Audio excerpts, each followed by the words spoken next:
What's going on, everyone? Welcome back to another video. I'm Michigan Sports Talk here, and in this one we got some huge news on the NCAA investigation, as it appears the NCAA could issue a notice of allegation soon. We talk about that, plus some very good NIL news for Michigan, as well as the new renovated locker rooms that were unveiled yesterday, as they look very nice. Plus Wink Martindale talks Michigan defense ahead of fall camp and upholding the standard, plus some great news for offensive line coach Grant Newsome, and also more news from the barbecue at the Big House on Andrew Marsh, Jayden Sanders, Jerome Myles, and Phillip Wright. It's all going to be in this video and more, so let's go ahead and get right into it.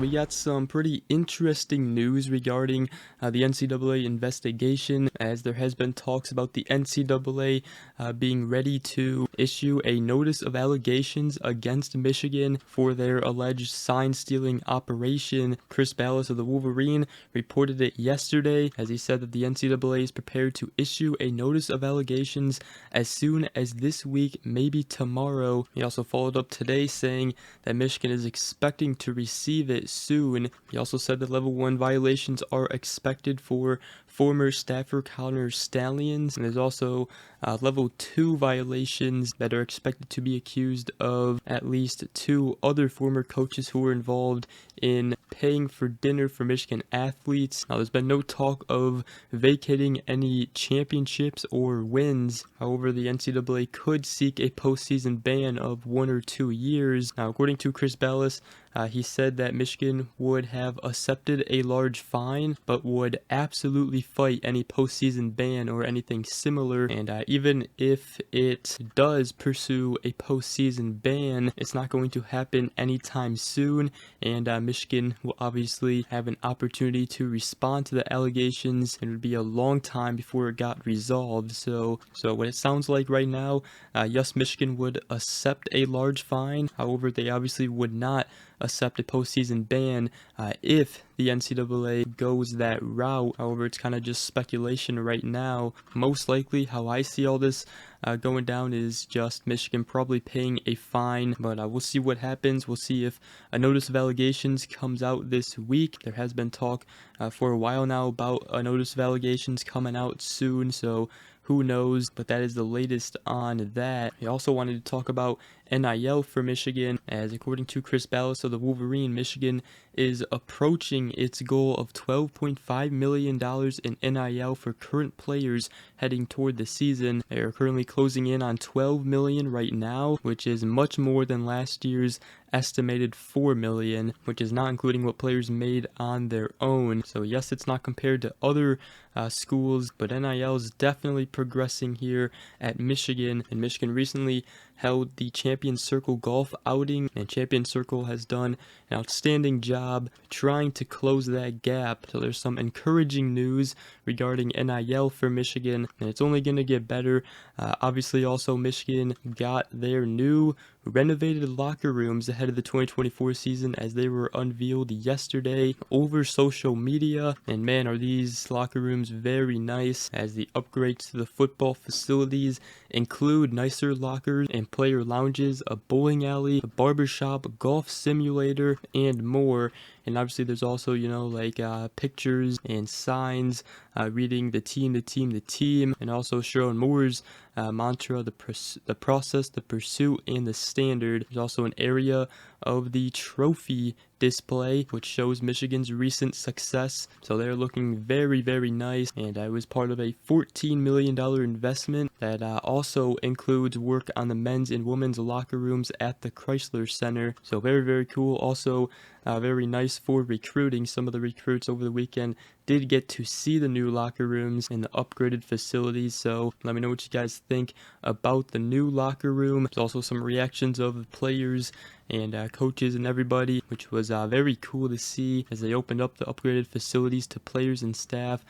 before obviously fall camp starting tomorrow, July 31st. And speaking of fall camp, Michigan defensive coordinator Wink Martindale met with reporters Tuesday ahead of the beginning of fall camp. He also talked about the nickel position, and he said Zeke coming out of the spring, he was slotted with the first group, but it's fluid. He said we'll see as we go, as we progress, but he said you got J-Mac and got some other guys that we'll look at there. So it does appear right now Zeke Berry may have that starting nickel position, as Michigan obviously replacing the great Mike Sainristil. He also talked about the standard in 2023, trying to uphold that standard, especially on the defensive side. He said obviously there's different opponents, different offense than what they've had, and everything just fits right when you end up being number one. But he said that I think that there's no doubt where the bar is set, and there's no doubt where I'll set the bar, and that's for us to be the best in the country. And I'm not going to hide away from that. I'm not going to run from that, and neither are we as a defense. He also said that Michigan's defense will teach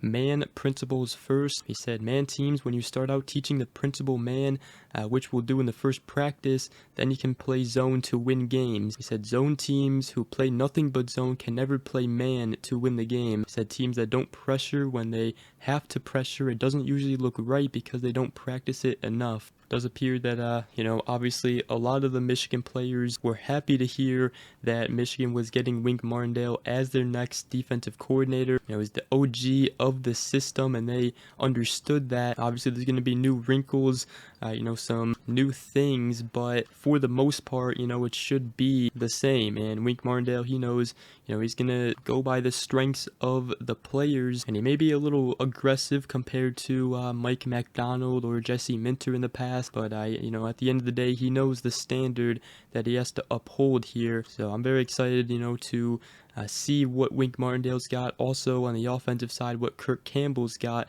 at offensive coordinator. Also real quick here, I did want to mention that offensive line coach Grant Newsome has been appointed to the AFCA Board of Trustees and will serve as the chairman of the AFCA Assistant Coaches Committee. And at the age of 27, he becomes the youngest member to join the AFCA board. His new roles with the AFCA obviously just reflects his impressive coaching and his leadership capabilities, and now he will play a pivotal role in shaping the future of the American Football Coaches Association, which is an organization dedicated to the advancement and support of football coaches nationwide. So very cool there. Jim Harbaugh also once called Grant Newsome a rising star. He said in a couple years, just like Jerome Moore, he'll be the coordinator, and then at that point, when we can't give him any more money or any more titles, somebody will snatch him up to be a head coach. Obviously, that's what happened with Jerome Moore as well. So Michigan has a bright